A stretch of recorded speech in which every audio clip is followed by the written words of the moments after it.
salut les turfeuses, salut les turfeurs, bienvenue pour un nouveau pronostic de Benoît Requin. Merci pour vos likes, pour vos commentaires, n'hésitez pas à vous abonner pour recevoir tous mes pronostics tous les jours et pour accéder à tous mes tickets pour la course du Quintet, vous avez deux moyens, par mon site internet Benoît Requin ou par le bouton rejoindre. Ok, place au pronostic du Quintet du mardi 6 avril, direction Saint-Cloud pour le prix des platanes. Plat 3000 mètres, 15 partants, car le 15 est non partant. Réunion 1, course 1, indice de confiance 2 sur 5. Ce Quintet clodoaldien s'annonce ouvert. On va voir ça ensemble. Petit retour sur le Quintet du lundi 5 avril. C'est le 11 qui a joué les troubles fêtes. Pour les membres de mon site internet, Benoît Requin et les membres Yo-Yo Total VIP, depuis le mois d'octobre, on a atteint la somme de 94 598 € de gains. On va tenter de profiter de ce mois d'avril pour atteindre les 100 000 €. Vous avez deux moyens pour récupérer mes tickets pour la course du Quintet. Par mon site internet Benoît Requin ou par le niveau Yo-Yo Total VIP en passant par le bouton rejoindre.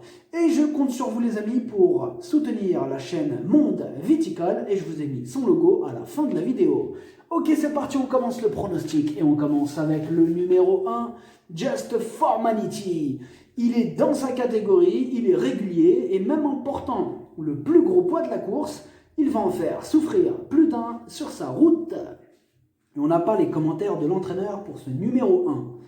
Le numéro 2, Chaillou. Lui aussi n'a plus à faire ses preuves à ce niveau de compétition. Il fait quasiment l'arrivée de toutes ses courses. Il s'annonce redoutable. On écoute Stéphane Pasquier. Chaillou n'a pas eu les coups des franches pour finir en dernier lieu à Chantilly. Il a toutefois accéléré fort quand il en a eu la possibilité. Le numéro 3, Bellariva. Elle vient de remettre les pendules à l'heure après une série de 3 échecs consécutifs. Alors à noter que sa dernière 3e place, c'était dans la course qui pouvait nous servir de référence. Confirmation attendue. On écoute Christophe Ferland. Bellariva reste sur une bonne sortie. C'est une jument qui se défend toujours au mieux, bien que sa marge de manœuvre soit réduite. Cette fois, elle va retrouver le gazon. J'espère la voir une nouvelle fois disputer activement les premières places. Pour le succès, il faudra un parcours sur mesure. Le numéro 4, Estecourt. Depuis sa pénalisation pondérale suite à ses victoires, il ne cesse de décevoir. Sa tâche s'annonce délicate. On écoute Mademoiselle Adélaïde Boudka. Estecourt a montré ses limites à ce niveau de compétition.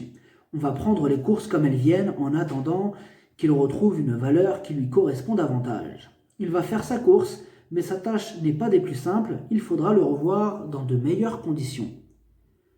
Le numéro 5, Dandy. Seulement 3 courses au compteur, on peut logiquement craindre que son manque d'expérience lui soit préjudiciable dans ce lot touffu.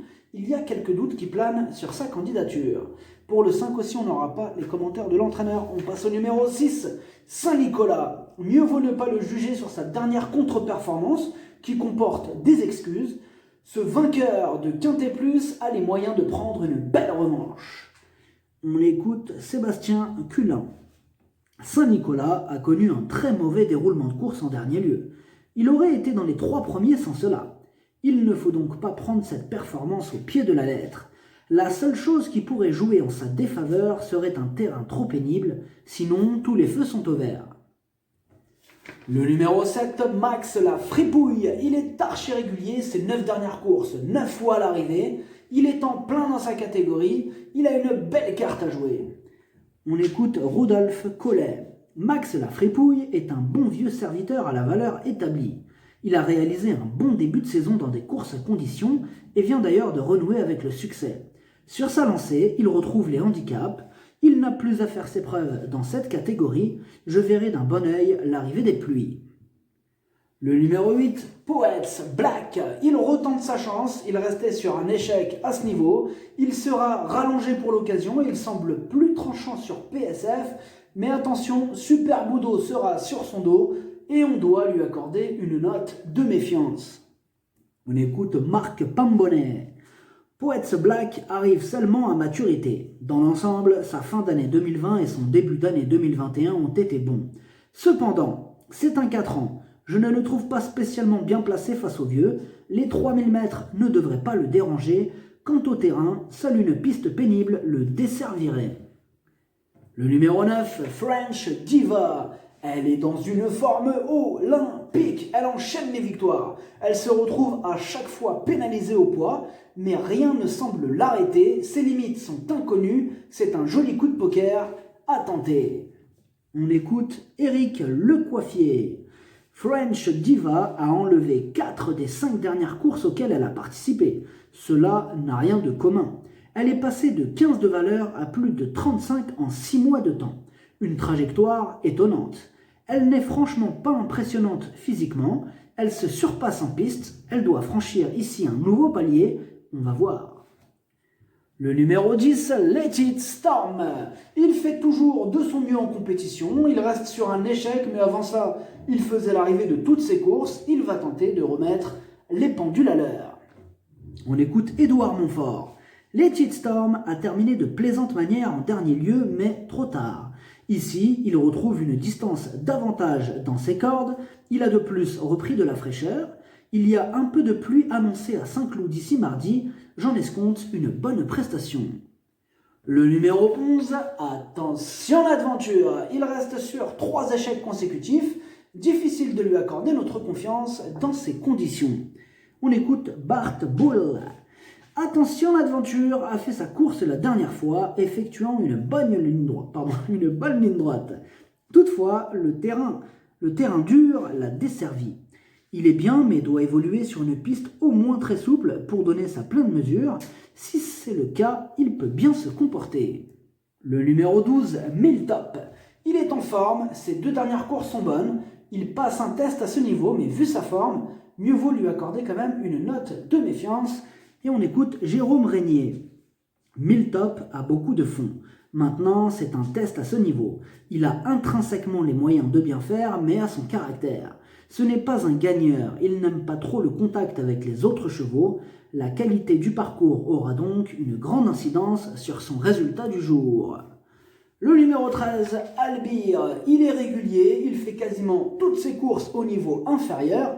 Ici, il monte de catégorie, mais à l'issue d'un bon parcours, il peut tenter de jouer les troubles fêtes. Il intéressera les amateurs de champ réduit.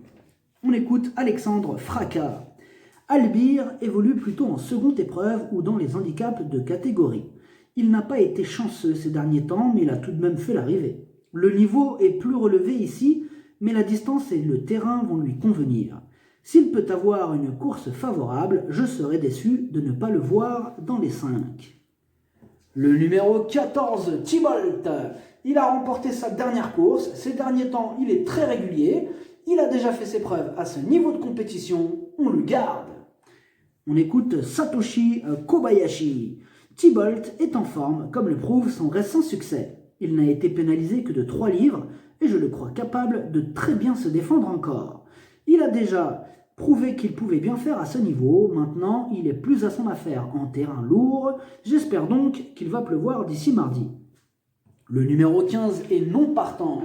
Le numéro 16, Sadarak. Il court à seulement 4 jours d'intervalle. Il monte de catégorie. Ce sera d'ailleurs son premier quintet. Sa tâche s'annonce compliquée.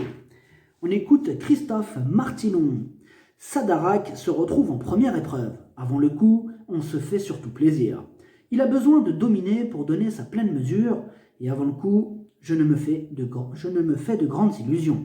Si la piste venait à être lourde d'ici mardi, cela lui donnerait alors une petite chance.